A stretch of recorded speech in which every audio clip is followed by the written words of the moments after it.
some original buildings. This is part of the main street of the plantation where many of the enslaved people lived and worked here. Which area is this? This is, so there's a gravel road that basically runs right here.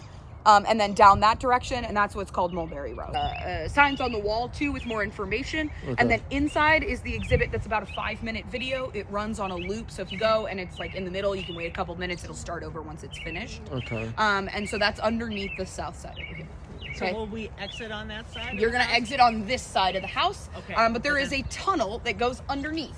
Oh. So when you exit, you can go around and under, through, and out the other side. So, but there will be a guide at the exit. So once you like are done with the tour part inside the main portion of the house, when you exit, if you want to like go specifically there, if you want to go to a specific place underneath, just ask the guide at the exit and they can give you like directions from where you're exiting. But you make it sound like it's off the premises. I thought Sally Hemings' hidden room was Nick's. So there was never like a hidden room. It was always known where she lived. But we've done, starting in like 2018 was when they did some more archaeological excavations. It's not in the main portion of the house. She never lived inside the home.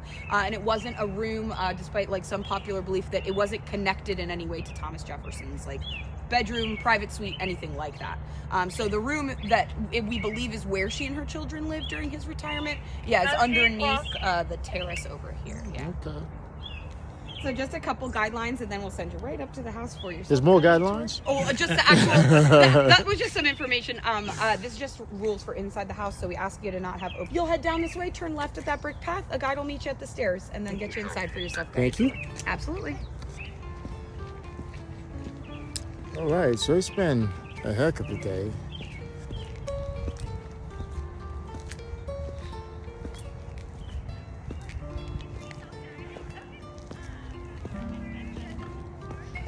Alright, y'all, so welcome to the plantation of Thomas Jefferson, the place he named Monticello. My name's Ariel. You're going to see many of us guides inside the house. This is a self-guided tour, so you can scan the QR codes or feel free to just ask questions along the way. It's here that the nation's third president authored the Declaration of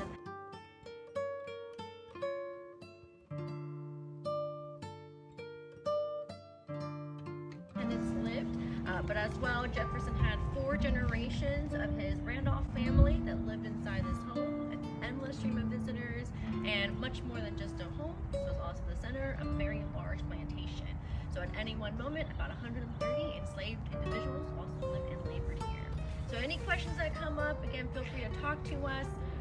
We'll get you guys inside the house right now if you want to just watch these steps here. And this is going to be your first room. Just be sure to follow the arrows.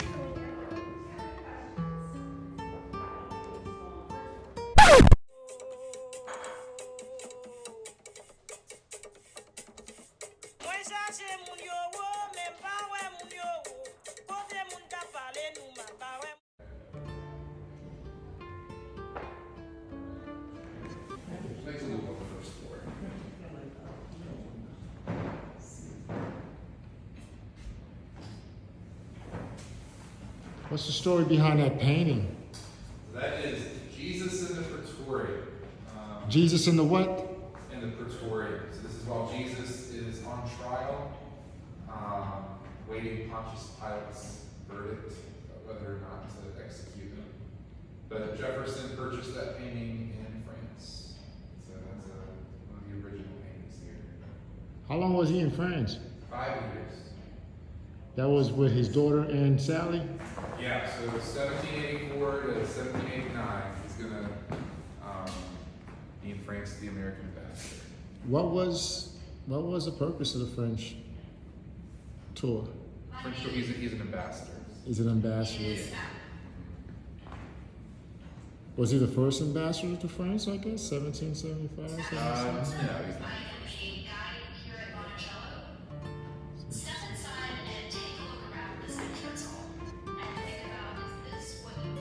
Any other paintings in the home?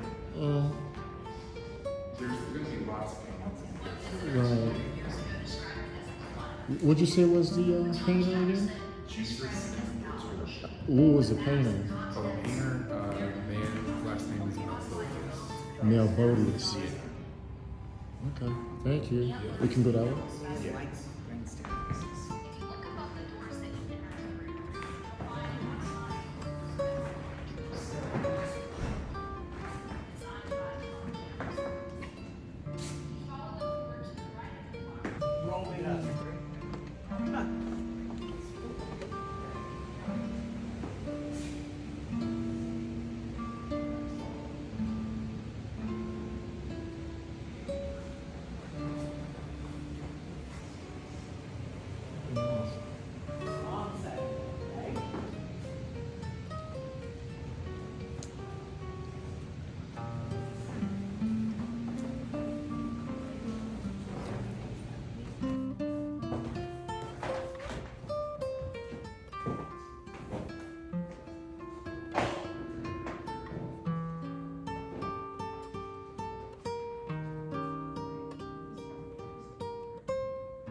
War of 1812, with the British burned down Washington, D.C., Jefferson sold his private collection.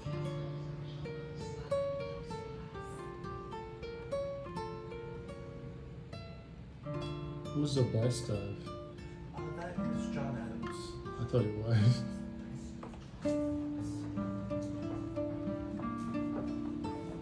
These paintings are just decorations or replicas, or they were here at the time of that we know of? No. Lincoln, yeah. I think it was Lincoln. In one of the state capitals, remember? Yeah. It was like that really weird. It wasn't Lincoln though. It was somebody else. Maybe it was one. I think it was this like sort of like Roman Greek thing of Washington that they did, and it's in one of the state capitals in either Harley or I think I know what you're talking about too. Is that where he's sitting on that chair? yeah, he's sitting in a chair in that room, and they're like, and it was sculpted by Yeah. some European sculptor.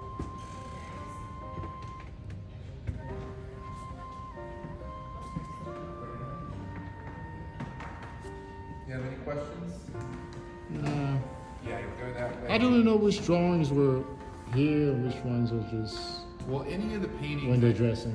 Yeah, any of the paintings that you see are paintings that he had, but it's a mixture of originals and reproductions. Gotcha. Okay. We have a pretty good understanding as to where certain things were located. One of his granddaughters drew a floor plan, Gotcha. first floor. So our curators today kind of rely on that to say like, well, this piece of furniture was here, that painting was there, stuff like that. So at the end, when the Levi's acquired this home, how much did you all have to do over from what was? You know what I mean? Well, so when they take the property, well, I should say, so they sell it to the foundation that owns it today. They sell it in 1923. Gotcha. And ever since So they had it for a long time. Yeah. For 89, 90 years. yeah, it's been an ongoing process to things that, you know, we'll probably never have here.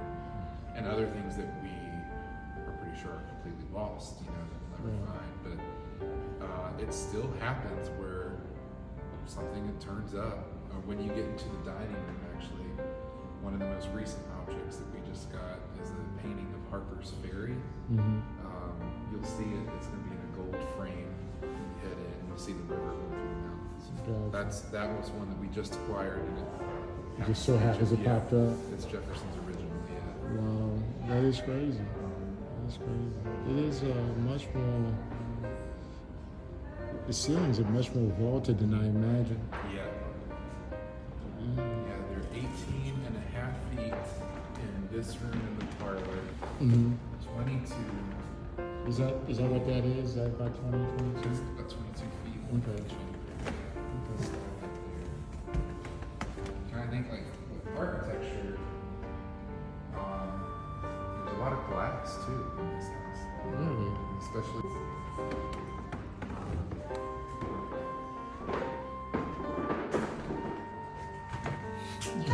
You're hiding over here in the corner.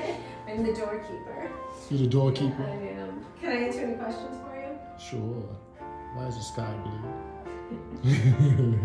Why is grass green? What is green? You know? I love green. I love green. Look at Yes, but I mean, what makes it green? Like, who decided green was green and orange was orange? It's always an interesting that. I thing. don't know. Yeah, see? How long but how long have you been here? 8 years. Oh wow, are those mountains? They are the Blue Ridge Mountains. And my God. today you can see why they call them the Blue Ridge Mountains. That Just is a little blue. beautiful. Yeah, and actually, it's weird. The clouds are below it right now. That's what that white is. It's actually a low-hanging cloud, which is very cool. I don't think I've ever seen that. I've worked at a lot of different museums, and I think there is something really like special about what the moment that you can teach here specifically. That's different than other places that I've worked. Most definitely, Because this is the only place where you can talk about words like all men are created equal, and you can also talk about how deep of a paradox that is. I mean, you can talk about those ideas other places, but the other places aren't the home of Thomas Jefferson, you know? And the plantation where he enslaved, you know, Hundreds. 600 people over the course of his life. So it's, I never stop learning stuff working here. How do you see Jefferson? How do you see him in terms of his legacy? Of his legacy, I mean, I find that Monticello is, it's a site of enslavement. It's a site of pain and oppression for so many people. How do On you your see? left is Thomas Jefferson's grave. Thomas Jefferson is buried alongside his family beneath the tall obelisk. Jefferson designed the obelisk and wrote the inscription noting 3 achievements he considered his greatest. Author of the Declaration of American Independence, of the Statute of Virginia for Religious Freedom, and father of the University of Virginia. The cemetery is owned by an association of Jefferson's descendants and is still in use by the family. Did you want to get one out the open door? You're good. Okay. Get from Google. Might be better than my photo. Yeah, I mean, I see Jefferson as someone who had a lot of good ideas that he didn't always live up to. And I think that those are ideas we can still learn from and that we can still try to achieve. But to think that they were accomplished in it. But, it's something I like to talk about too, is just that we can still try to live up to, the words, Most definitely. and